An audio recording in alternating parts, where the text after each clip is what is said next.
got here is failure to communicate. Some people you just can't reach, and I don't like it any more than you. With all the information at our fingertips, how can we, the people, become more knowledgeable and then accountable? We need to step out of the information age and into the accountability age. Welcome to the Great Internet Debates Hot Topic, Hot Potato, Roundtable Discussion. Today is June 23rd. We're moving through the year pretty quickly. Let's see, lots going on the last couple of weeks. We had a little technical difficulties last week, so thank you for bearing with us. Just want to throw this out there. Hot topics going on the last couple of weeks. We got the right now we got a lot of flag waving, whipping. It's also the burning season is upon us. They're talking about new flags and things like that. You know, if DC became a state like they were talking about, which is still back on the table, I believe, we have to change the flag, right? Moving on. Juneteenth Jubilee celebration happened with Maddox Haberdasher last week in Monterey, and I went out there. I was invited out with the Covered California booth, and also the TGID Hot Topic Hot Potato roundtable discussion, shared some information to the people at a live location. And the Foolish Times, Steve Protus was also in the house, and that was awesome. And since then, right, Juneteenth has become a national holiday, which is pretty awesome. And also the U.S. Supreme Court had a ruling that upheld the Affordable Care Act for the third time. Since then, last week also G7 happened, and Grandpa Biden was noted as a breath of fresh air. President Biden also traveled abroad last week and met with Putin and others. Let's see, I don't know what's going on in the Middle East this week. A lot of bombing last week, and but they were ousted their own leader and one vote, and then there was a lot of crazy going on. It seemed like our old elections going on again with Netanyahu, as we were saying. Gun violence also continued across the nation the last couple of weeks. Memories are also resurging and resurfacing of past mass shootings to remind us that we need change in gun laws and all that. Pride Month also continues. There was a discussion with Anthony and Harley that they had in their interview that was out there about trans and self-identification. So we'd like to talk to them about that. And also this week, in the transgender students protected at school by Title IX, the Department of Education says the rights of transgender and gay students are protected by the school by Title IX. And then there's a thing about ranked choice voting in New York. And I don't know a lot about that right now, but what happened there, but Harley knows about that. So let's go to the transgender deal. How do you guys feel about that? I mean, I think that it's great that I got something to say about that real quickly here. Let's see. I felt like on our show, I taught Harley a lot about transgenders. I felt like she soaked most of it up. I hope that she's remembered everything I taught her. Yeah. Anthony had all the information, actually. I'm glad that it was a very educational moment for the both of you. So let's see. The transgender student protected at schools by Title IX. Department of Education says the rights of the transgender and gay students are protected by the school by the Title IX. President Joe Biden's administration said Wednesday, reversing GOP authored guidance that said those students were not protected by the federal laws. The announcement from the Department of Education comes not only during the Pride Month, but also during the national debate over whether transgender athletes should be allowed to compete in sports that match their gender identities. Such debates have promoted a wave of anti-trans legislation from GOP-led state legislators. Let's see, today the department makes clear that all students, including LGBTQ students, deserve the opportunity to learn and thrive in schools that are free from discrimination. Education Secretary Miguel Cardona said in a statement, the Supreme Court has upheld the right for LGBTQ people to live and work without fear of harassment, exclusion, and discrimination. And our LGBTQ students have the same rights and deserve the same protections. So, Harley. Yeah. So it's changed. We have the Title IX guidance change under Obama, then Trump, and then Biden. And so how you feeling about all this going on right now? Well, it's definitely significant. I mean, there's this never-ending debate in schools. There's been legislation talking about like checking people and bathroom bans and stuff like that. And just having something like that, it's, I'm seeing the light at the end of the tunnel. It's getting better. It's on its way. But I don't think just them saying that is going to fix everything on like local issues, unfortunately. Right. It's a ripple of mind change, a mindset that has to change throughout the nation. Right. The more discussion that we have about it, the better it is. Matt, we don't have equality for black and white students. We've been trying to get that for 70 years. The idea that transgender students or gay students have equal rights is absolutely ridiculous. We haven't even mastered black and white rights yet. So they can put out these and they can say what they want, but it's the same old shit from what I can see. Nothing much is going to change. The Christian right is going to act like a bunch of idiots and want to examine genitals on the way to the bathroom. But I did think of something for fundraising. For us, for fundraising, is Harley and I decided I'm going to travel around the country with Harley, and we're going to go to local high schools, and she's going to race people, because she's going to race all girls, because she legally, from what I understand, she should be able to outrun all the girls at the high school. So we're going to put up money and fundraise that way. That's what we determined. Just travel high school to high school, have her race in a 100-yard dash, all the girls on the track team, and she should never lose, from what I understand from the Christian right. They run like a girl competition? Or what? Oh, I'm like Fat Albert when I run. I go faster when I go backwards. Well, yeah. That's a transgender thing, Harley. Yeah, have y'all been watching isn't it in Australia? They're having the transgender male compete in the weightlifting. Yes, he won last night. Yeah, okay. And yeah, they're losing their minds over that.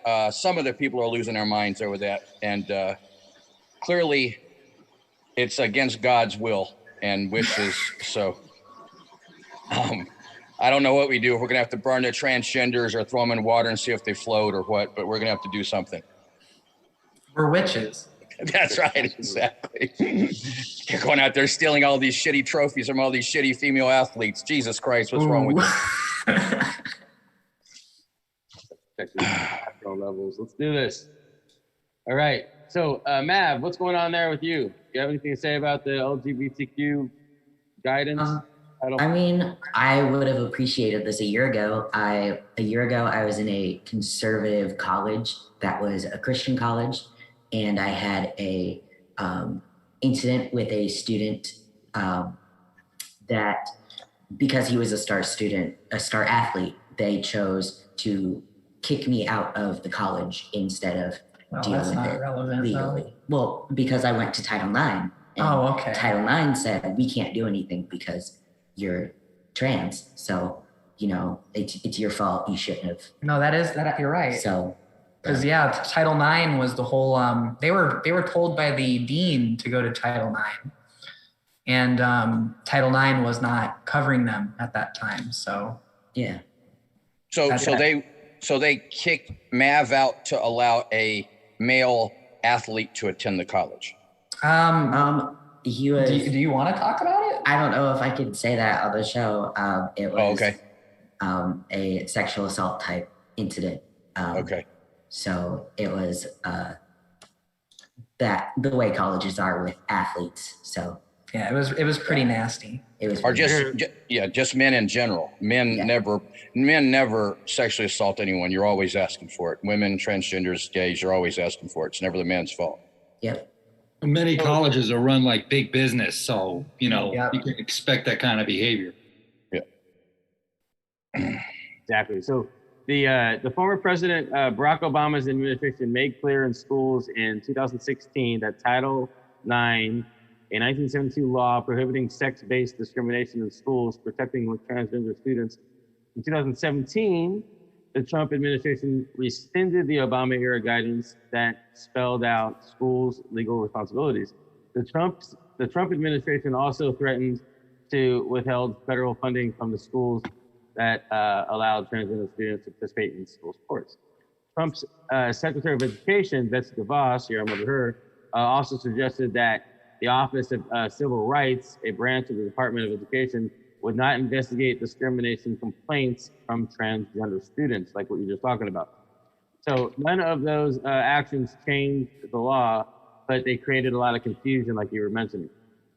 Wednesday's notice clarifies that confusion by reminding public schools of their obligation under Title IX to provide safe and non-discriminatory environments to LGBTQ students, said Paul Castillo, a lawyer of students' rights strategist at Lambda Legal.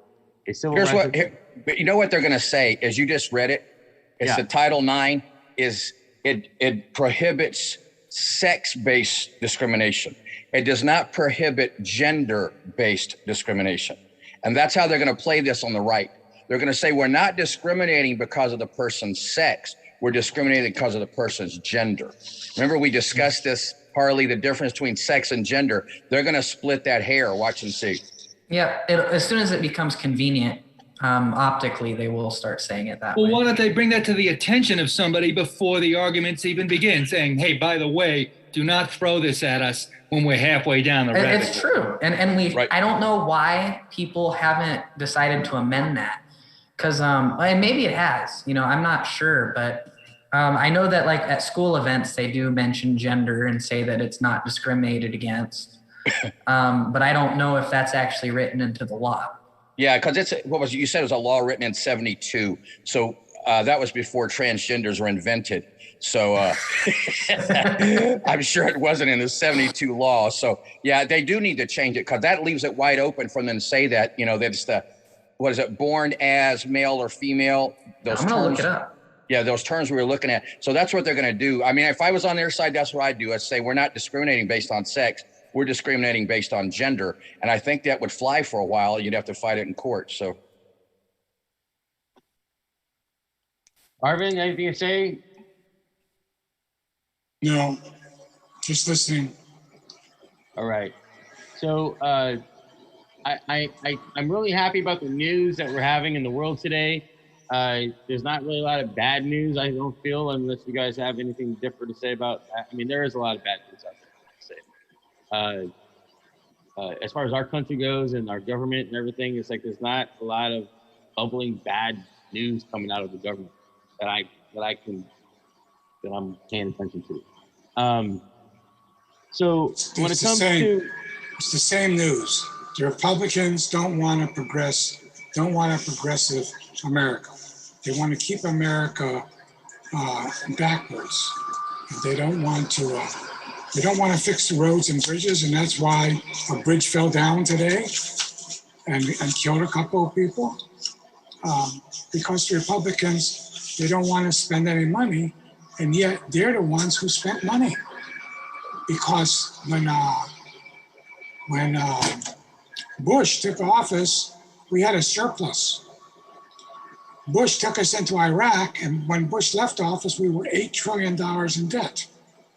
And then poor Obama came in, and Bush had already turned the economy around and it was going to hell. Obama was only in office for 2 months, and everybody got unemployed.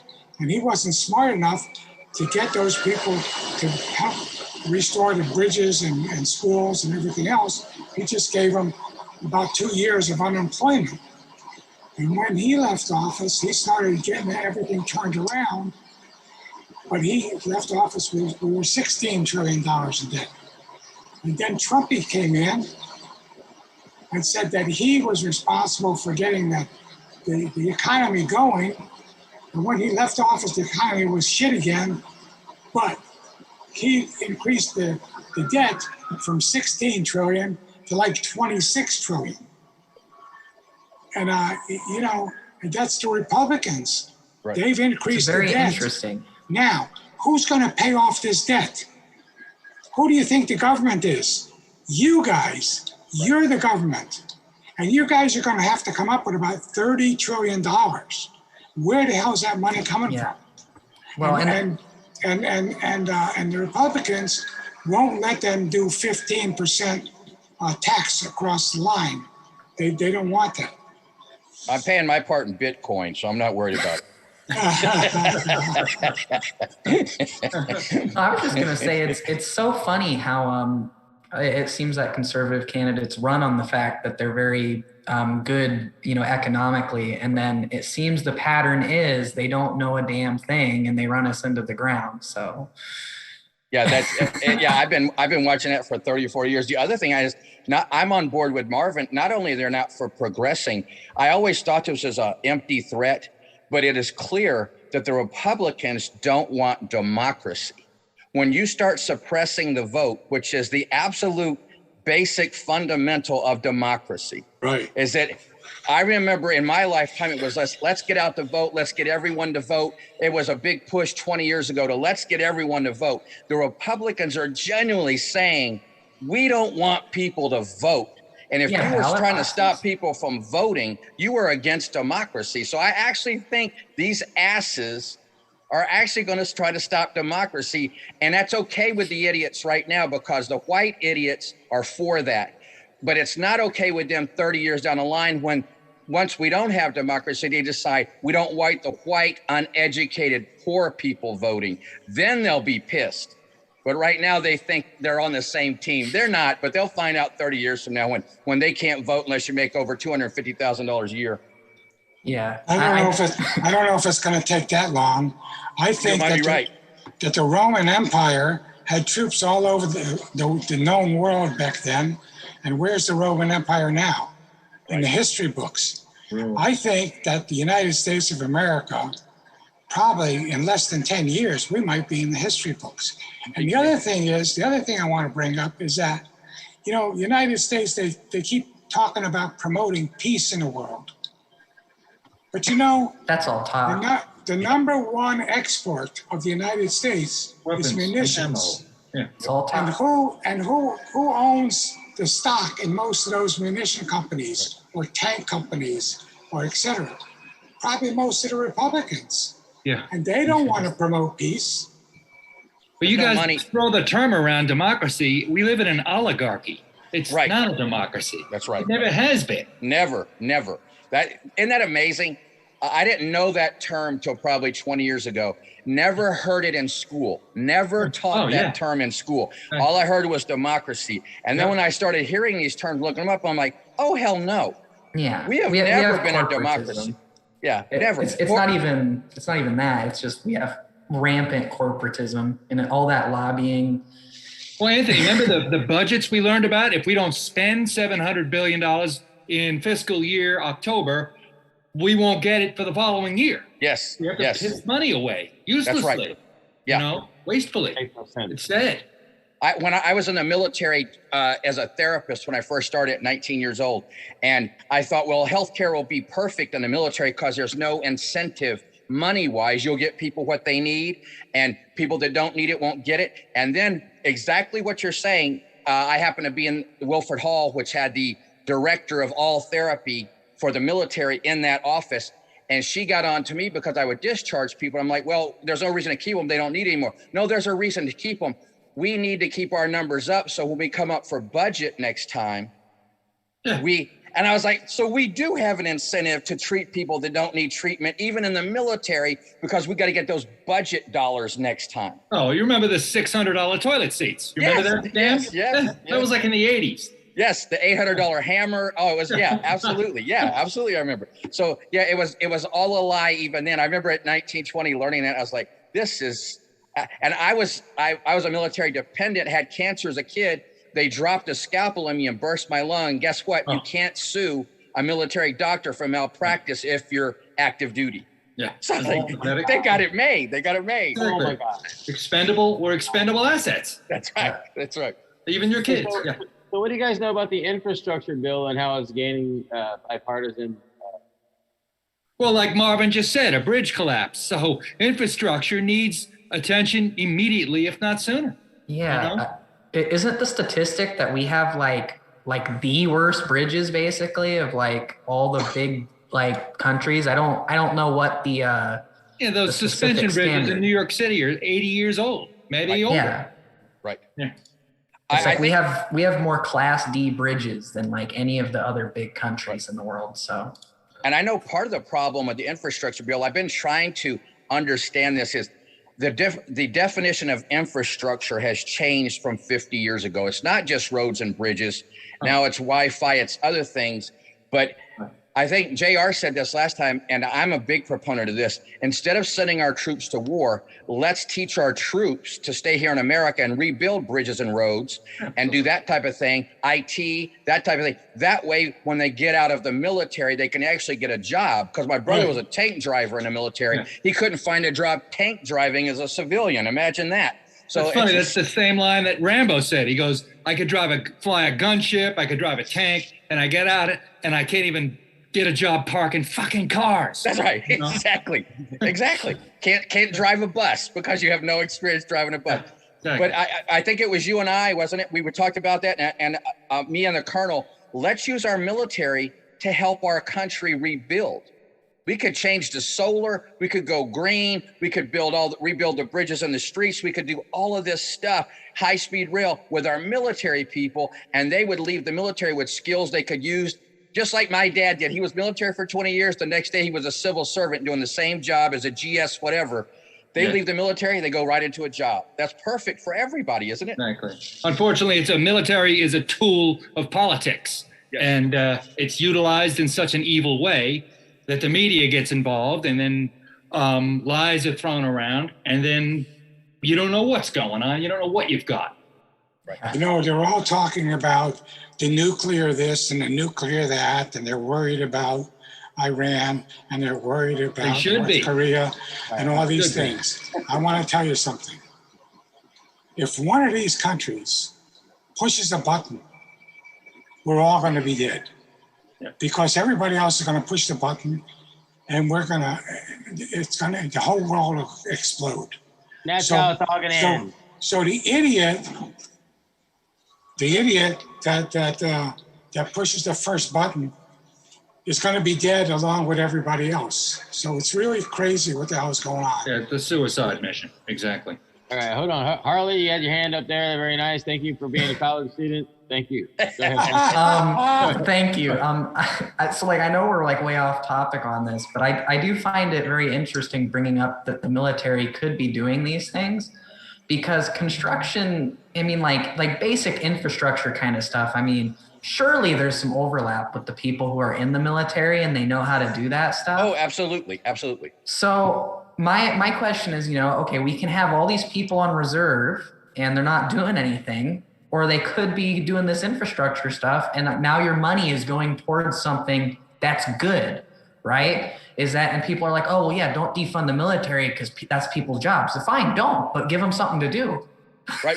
Especially during the hurricane season that's coming up. You got to have National Guards, one out active duty, handing out bottled water and supplying cell phone battery chargers. Because right now what we do in our military, we invade.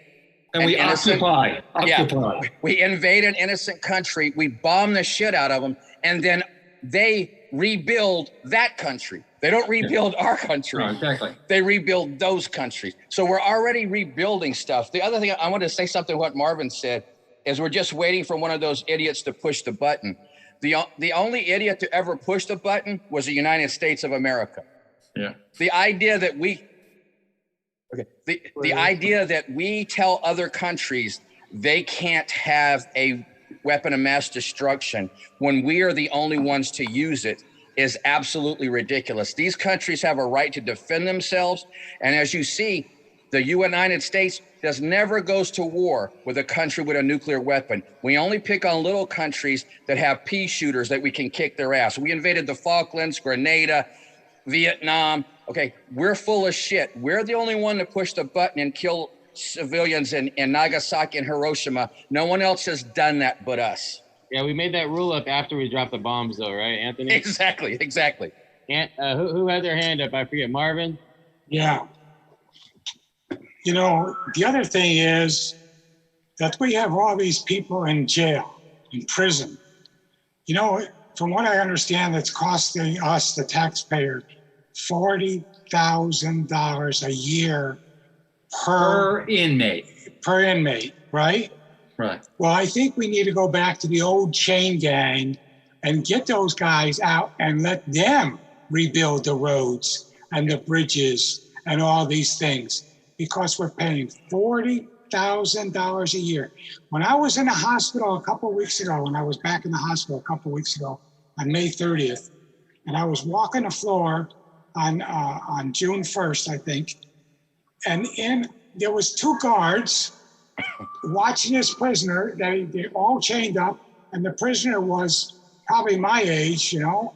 He was probably 60, 70 years old, and there's 2 guards sitting there playing games on their iPhones, and we're paying them to sit there on their ass and watch this guy who they got all chained up.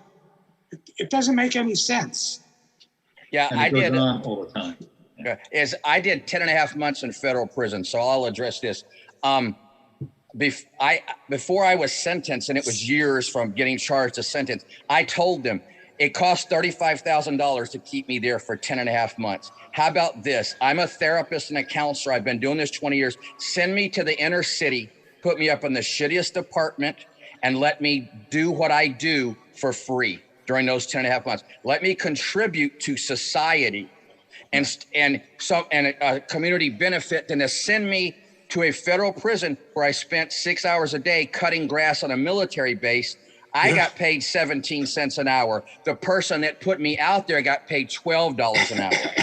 Okay, so it's a system. Again, it's that privatizing of the prisons. The prison is making a ton of money off my slave labor. Yes.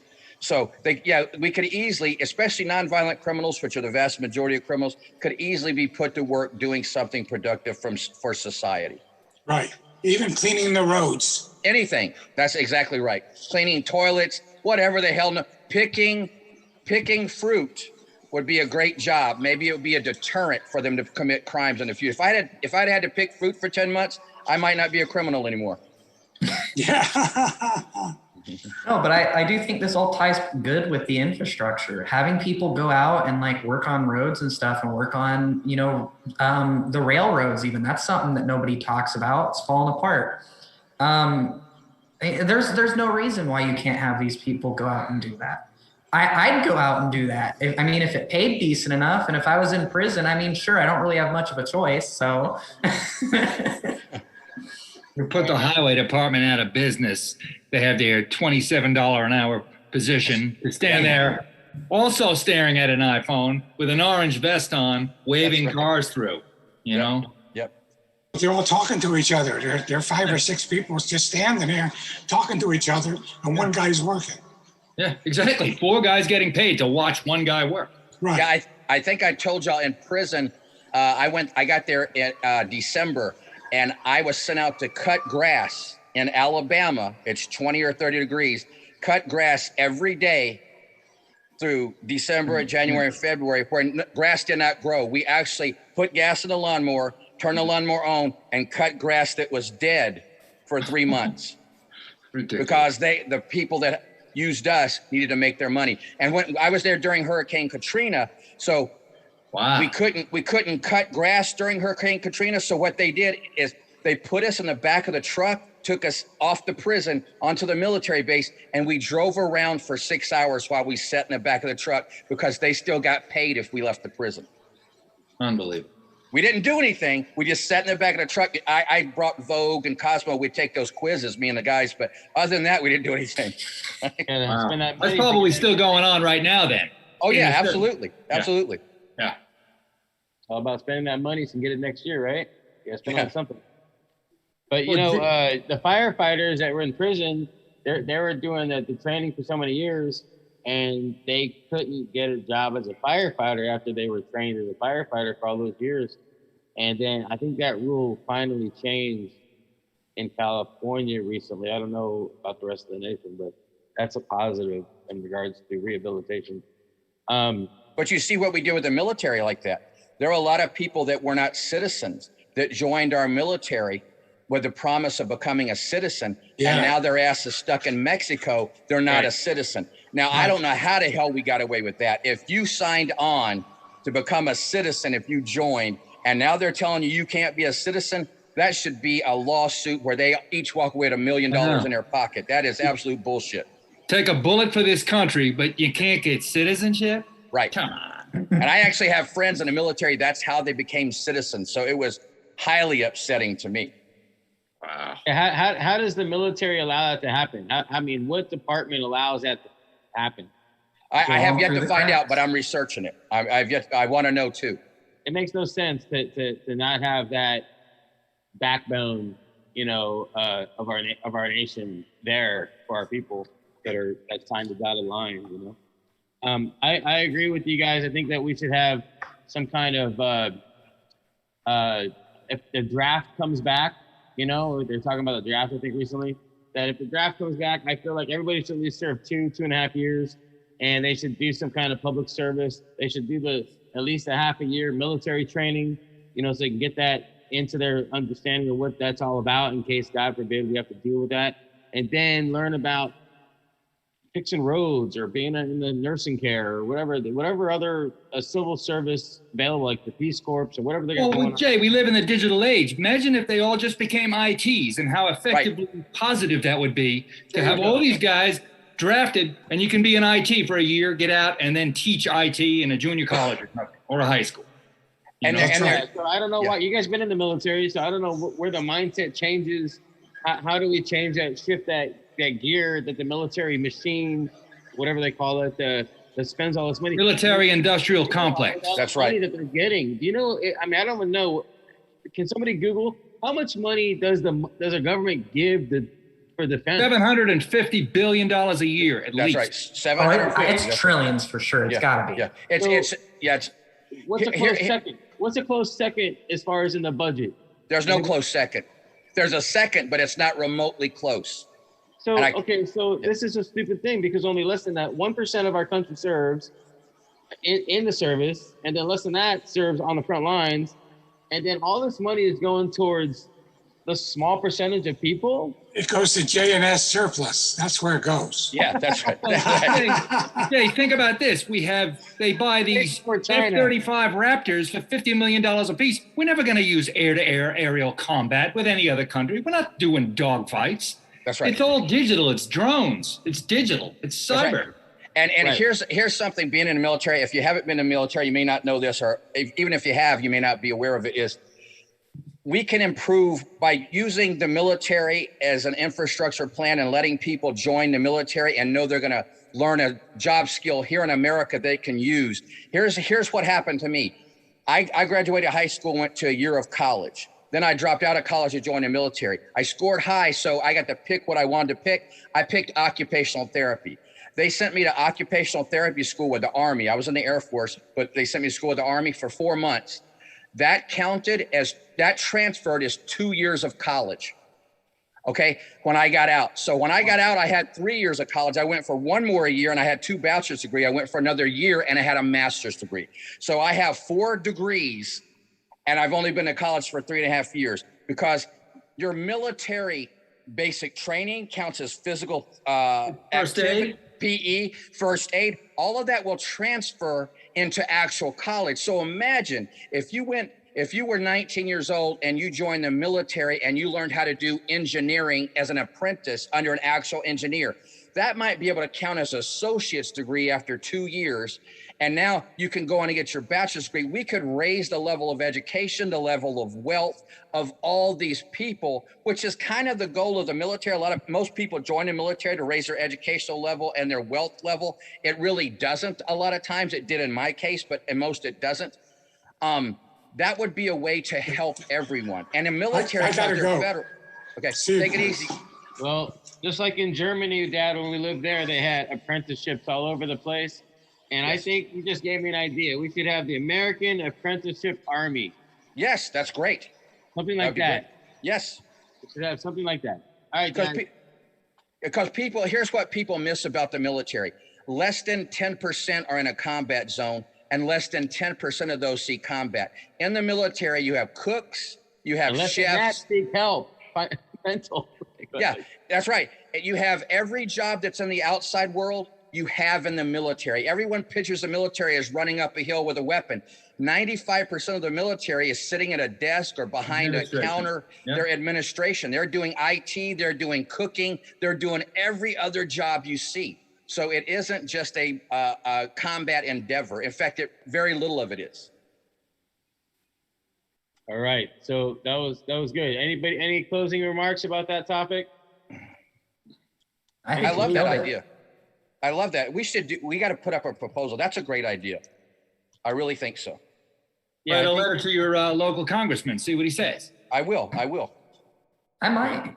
I don't think Reynolds would like it though. Killer Kim doesn't like me.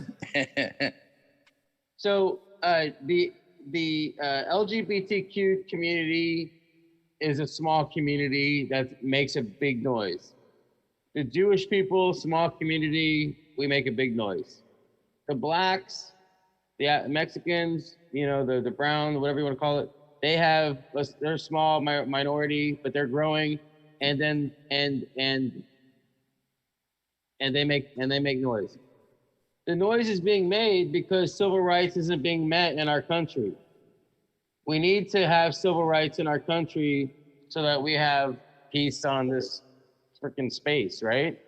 And we are, people look at us, America, to emulate in other countries. So we need to be better as a people, as human beings in our nation. That's propaganda. That's propaganda, Jay. What you just said is the rest of the world looks at us. They do not. They look at us as fuck ups. They look at us at one time we had something going, but the rest of the world no longer. We're behind the rest of the world. That's some bullshit we tell ourselves that the rest of the world looks at us, but they don't. Oh yeah, look at our literacy. Our literacy rate is so down. Right, way down. Other countries have free health care, free college, a bunch of things we don't have. No one's looking at us as the leader. That was probably bullshit when I heard it in the 70s, but it's definitely bullshit in the 2021. I never said that they're looking at us as a leader. I just said that they're looking at us. Okay. That is true. You're right. They're definitely looking at us. Spring break, they're looking at us. That's right. Somebody got something to say? Mav, Harley, you got something to say? Did I say something wrong? I think Mav was just going to tell you that the word you were looking for was people of color. Yeah. And not. I don't use. Yeah, not very good. And the noise that the transgender community makes is called a queef. Come on. That's funny, man. That's funny, man. That's not. Are you offended? No, but that's not funny. Oh. That's cringy. You have now entered a yellow zone, Anthony. Yeah. A captive audience here. We're gonna try to work it through. Okay. All right. So where are we going next? Oh, so I was gonna get into the. I'm glad that Juneteenth is a holiday. I wish that my dad was still on the call because I wanted to hammer him about this. Maybe when he listens to this, I'll have to remind him later. But he just wants to do Our World Peace Park. It's a overcome prejudice through education. Have a peace park to have all these different cultures celebrating their different their wares and their holidays. And then now we have the opportunity to have this holiday Juneteenth plus others that might come around. But I'm glad that we have it, and I'm glad that it finally came around. It was not Martin Luther King Day, or was the last national holiday that was put on the books. Anthony used to work with the I can't remember the name, Southern Poverty Law Center. Yeah, I'm not speaking. Yeah, I'm not speaking for them at all. I'm speaking for me. Our society is great at celebrating dead Black people from 150 years ago, or dead Black events. But all we can do in the present is create dead Black people. If I was a Black person, I would be so mad about this fake ass compassion for my cause 160 years ago. I don't want to hear about Juneteenth. I don't want to hear about MLK Day. Don't give me these honorary symbolic bullshit things. I want real, where's my reparation? Where's my 40 acres? Where's my mule? Where's my GI Bill? This is all shit that was promised me 170 years ago, and I haven't seen a cent of it. So take your holidays and shove them up your ass and give me my mule, give me my 40 acres, give me what you stole from me in the GI Bill after I fought for this country in World War II. Give me my shit. Hey, 8-hour paid holiday. What's up? Come on. Yes, Exactly. Hey, don't be coughing at that. I often tell my black friends, quit calling it reparations. First of all, that sounds like a gift. Call it back pay with interest, because that's what the fuck it is. They didn't get paid, and they haven't got paid interest on the money they didn't get paid. So quit calling it reparations like you're asking for a gift from white people. Take it up with the state labor boards why your ancestors didn't get paid, and you want the interest on the pay they didn't get. Yeah. It's like when the Iron Curtain fell in 1989 and all the Soviet citizens are running around going, we're free, we're free. What are you talking about? We're still out of work and there's no food. That's right. You know? That's What do right. you mean free? Yeah. So they got involved with organized crime and then they became free. Yes, exactly. Exactly. Yeah. I saw a lot of people in my feed really upset about Juneteenth federal holiday. I saw a lot of black people pissed at this. In the same way you're pissed. The same way you're pissed. Yeah. Yes, absolutely. Exactly. Yeah. That's recognition. What? An 8-hour holiday? Yeah. What next year? I guess we're going to put Harriet Tubman on the 20, and then it'll only be worth $12 because she's black. Is that how it works? 3/5. Yeah. You know what I mean? Let's quit with the symbolic bullshit.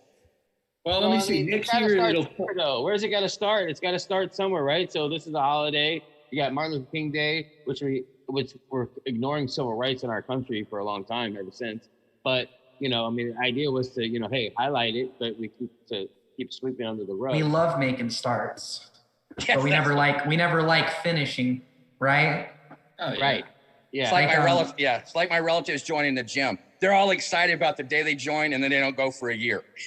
Well, we'll look at it this way, right? So, like, in my experience, is that there's this whole pride thing, and there's this new issue now that people are saying, oh, well, you can't go out wearing this stuff, and it's ironic because there's people within the community saying that, and that's exactly what people were saying about pride before we had it, right? Right. And people will say, oh, well, we're just, you know, we're making a start and we're trying to get, no, because 50 years from now, people won't care about that start because we've done nothing with it. And then they're going to go, oh, well, let's just go a little bit backwards. And it becomes meaningless. Right. Like this whole thing with Juneteenth is a feather in Biden's cap. It's going in his resume. That's all. It's nothing. Right. It literally is just something to put on his resume. Yeah, it is. exactly. Not Kamala's? No, Not Kamala's resume? She doesn't wear hats. You know, it could. Right, which leads us, if we can, Jay, that leads us to this whole argument over critical race theory and the 1619 Project. Mm-hmm. Here they are trying to say, here are black people saying, hey, take your holidays, shove it up your ass. Let's actually look at real stuff black people did and how they contributed to America in a positive, how America screwed them. Let's actually put that into the history books with real history. And the white people are losing their minds. They're losing their minds. God forbid black people want to be part of American history, right? So it's ridiculous. I think a lot of the reason why people are afraid of critical race theory is because they see those really cringy white privilege talks that like companies will do. And that's not at all what they're trying to do in schools. But I think when you're talking to a bipartisan group of, you know, middle-aged people in a corporate environment, sometimes you do have to be like, really like, you have white privilege and you need to acknowledge this. I understand why they go that route, but they aren't doing that to kids. No, because kids, you know, they're not so set in their ways that they need to be said so bluntly. They're not saying that. Yeah, in fact, they're not doing it at all. They're not doing critical race theory at all in the schools, but you would think if you watch Congress and the white people, they're burning white kids on crosses in the school. for critical race theory, but we're not even teaching it yet. And all they're saying is critical race theory is essentially saying, let's acknowledge there's systematic racism in a legal societal enterprise. And then the 1619 Project is saying, let's tell the history that was like, how many of us knew about Black Wall Street until a couple years ago? Yeah, exactly. How is that missing? How is that missing from history? I remember finding out about the syphilis testing at Tuskegee while I was attending college at Auburn, which was only 30 miles away, and nobody knew about it. Wow. Right. You know what I mean? So let's teach the truth, good and bad. I posted today on Twitter, maybe if we taught the truth in history, then the next generation would understand why there has to be change, and they would make change. Yeah, teach it, and then they embrace it. Exactly. That's right. Exactly. They're scared they're not going to embrace it, I guess, or they're scared they're going to feel bad or guilty. And here's me not sounding like a progressive or a liberal. Shame, guilt, bad feelings are part of life. And you should feel like shit when you've been part of a race that did this. Whether you did it or not, we benefited from it, and we still benefit from it. I've benefited from it. So doesn't mean I should go out and hang myself, but it means I should maybe I should understand when two people vie for a job and they give it to the black guy. I should probably go, okay, I just took one for the team, because they didn't get the jobs at all because of us. So affirmative action, busing, all those were great ideas, and they sort of got killed off over the years. Well, and let's also clarify too, because I know that conservatives, a lot of the times they like to focus on like hyper individualism, like, oh, well, I wasn't doing it, so I'm not racist. Right. Just to clarify is that if you are literally allowing this to not change, if you are saying that, oh, no, we don't need to teach this in school. We don't need to teach people about Black Wall Street. You're part of that problem. You are literally allowing a racist institution to stay. Yes. And so by proxy, you have made the individual decision to do something that is racist. Right. That's right. Racists now like to describe a racist as I didn't lynch anybody. If I didn't lynch anybody, I'm not a racist. No, if you don't fight racism, you're a racist. That's okay. You've got to put up a fight. JR, you're still there, right? Yeah, still here. Are you a sports fan? Yes, I like ice hockey. Ice hockey. Who's the greatest ice hockey player ever? Gretzky. Wayne Gretzky. Okay. Oh yeah, he is. And before that, Bobby Orr. Gordie Howe. Gordie Howe. Okay. Here's how warped our history is. If black people had always been allowed to participate in hockey, does Gordie Howe ever get off the bench? Yeah, exactly. Was John Unitas the greatest quarterback? Was Babe Ruth the best player? Was Mickey Mantle? These people may have never left the bench if everyone had access to those sports. I was a huge athlete, followed it for years. I still do. That's how warped history is, that we don't even think twice about going, well, the greatest quarterback was John Unitas or Joe Namath or Dan Marino. Right. I'm old enough to remember when we didn't let black people play quarterback because they were too dumb. And we said that on television. That's terrible. Remember that? Yeah. That was like the 70s, right? Yes. They had to go to the AFL. Black quarterbacks had to go there. Warren Moon had to go to the Canadian Football League and win 5 championships before he could play in the NFL. And then he set tons of records in the NFL after playing. So that's how warped our history is, just by looking at it through the perspective of sports. We don't even question who was the best. Those people, Mickey Mantle might have been a damn water boy. Come State, we're going to add a star to the flag. That's what we do, right? So, yeah, but they'll take it a step further. They'll recreate the Starfield. They just won't. It'll be a business thing, and the people that win the contract will get $50 billion to redo the flag. It will be too. And JR, and you're right. It won't be stars. It'll be corporate logos for each star.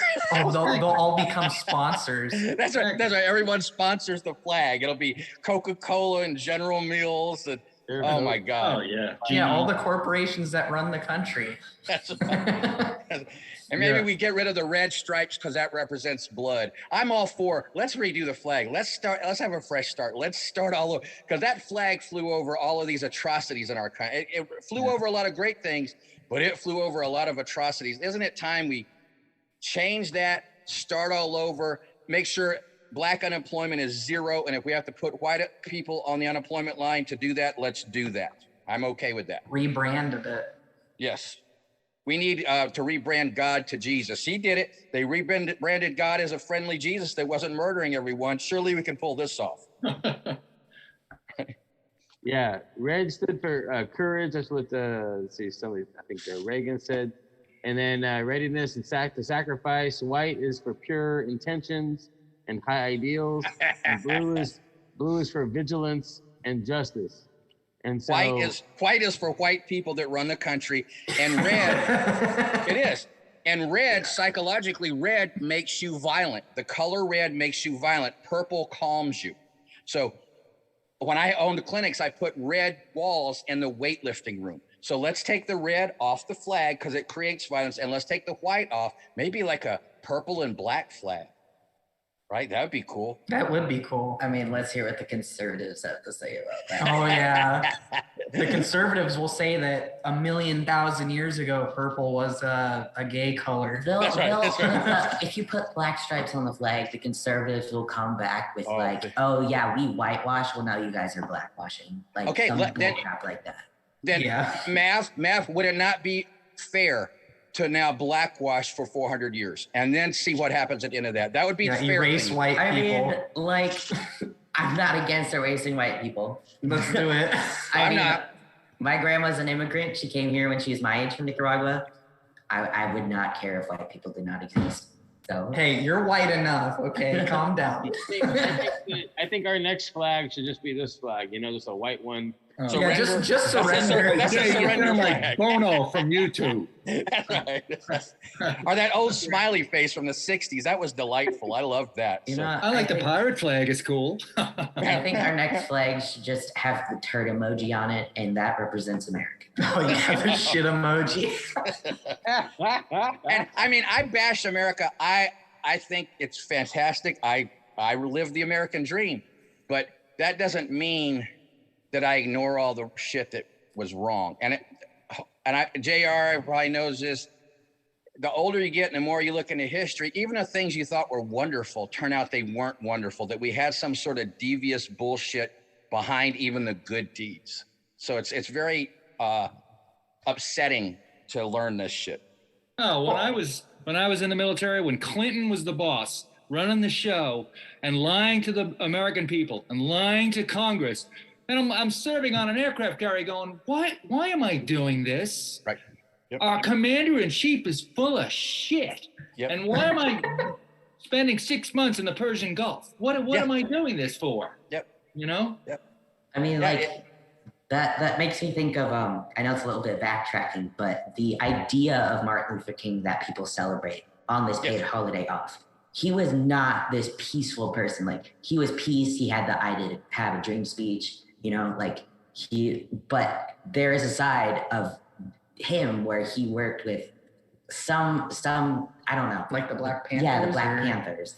And like, I didn't know that until like I started going and like talking to not white people about like people of color about history. So yeah. And just, I got to say this because I said the Black Panthers were not a problem. The Black Panthers fed their communities, defended Black people.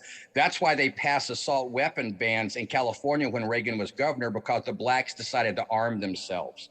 So what the problem— It just goes with that stereotype that black men are scary and that they're dangerous. And so when a bunch of white dudes goes out and protests holding a bunch of assault rifles, that's not a problem. That's their right.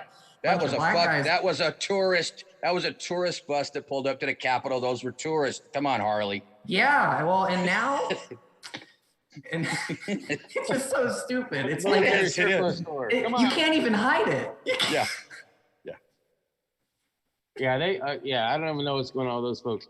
So we're coming up to an hour of the show. We had a few things that were on the hot topic. Is there any hot topics on your minds that we haven't gotten to that you wanted to discuss before we depart? We're looking to do another show next month. We're going to take a little break for the summertime. and regroup a little bit, and come back in late July, and we'll do a fundraiser for the show, a nonprofit, Our World Peace Spark, to overcome prejudice through education, and also for Troy O'Shan mural that's going on, or a shrine that's going on in the Sand City area of Monterey, California. So yeah, we want to have some musicians, any authors, any comedians like Anthony. Maybe we can do a fun show, a fundraiser to help promote the show and what's going on, and then get geared up for our pilot game show. We're going to do the debate game show. We need a few contestants for the pilot. And Harley, do you have something to say? Yeah, well, you were saying if we had any last topics on our mind, if we have any time at all, I'd really like to talk about that ranked choice voting, because that's like super significant. Very good. And then also go to thegreatinternetdebate.com. Some of the information's here, and click the subscribe buttons and like buttons and all that stuff. Watch all of our old videos that we've done for the last year. Thanks to Jedi Josh. And yeah, let's talk about ranked choice voting. I had some people I want to do. I like the approval voting, but I don't quite get this ranked choice. So explain ranked choice voting and what happened in New York today. So like to dumb it down to at least where I understand it is that it kind of takes away the need to have to vote for one party or the other. You know, as it sits now, you vote third party, your vote's not going anywhere. And this kind of allows you to vote for that third party if you want to, because if they don't get a certain percentage of the vote, it goes to your second choice. And then if your second choice doesn't get a certain percentage, then it goes to your third choice. And so in that regard, if everybody is saying, oh, well, I would vote for Green Party or I would vote for a Libertarian, but they won't win, well, now everybody can vote for those people, and they have a chance. They have a fighting chance to actually get into office. So are they voting on it by party, or are they still voting on it by candidate? But the candidate by candidate, but okay. You know, each candidate represents their party. Gotcha. And so you just get in New York, they have it to where you pick your top 5 basically. Okay. And so you pick so it's like if I wanted to go down the list, you know, I could vote like I could say Green Party is my number 1, and I could say like the Democrats my number 2, and then I can't think of any other parties I would vote for, so I probably just wouldn't even put in the last 3. So the baby killing party. I like that one. The baby killing party. Oh God. Right on. Well, hey, yeah. So how do they move the votes at the end? Because the top 2 get the votes, right? And then they reassign the other votes. Is there something in there? So what it is, right, is that so if certain candidates don't get that many votes, then all the people who voted for those people, it goes to their second choice, right? And then it goes to their, you know, they cycle through it again, and then it goes to the third choice if they have to, and so on until they get through all the choices. And then once you get everybody on there, then you pick the winner out of that. Okay, so if you get down to 3, say now you're down to 3 candidates, how do you pick from those 3 candidates? Same thing, right? So we know that the last 2 candidates aren't going to get anything. So if people who voted for them as their number 1 go down the list, number 2, number 3, number 4, number 5, and then you get down to 2, same thing, go down the list again. It adds a lot of time to counting the vote, but everybody's getting what they want, or at the very least, they're not getting what they don't want. You know where they stole this from? I didn't know that. And now that you described, that's how they vote for the MVP and the NBA and the NFL. You rank your top 3 or top 5 choices. So you could actually win the MVP and no one voted for you number 1, but everyone voted for you as number 2 or number 3. So the points would add up so much that even though you didn't get a single first place vote, you could still win the MVP. Yeah, it's kind of like that. And, you know, it's like it works a little better in countries with parliamentary systems because it's all about seats. Right. But, you know, here we do things more like there's no set amount of seats that each party is supposed to have. So. Well, I think that a little different variation is the approval voting, and that's a whole nother. That's in Fargo, North Dakota. They do that, but approval voting is where they just check the boxes of all the different people that they want, and then just like the old tally system, you know, back in the day, they just tally it up, and then whoever got the most tallies, they're in.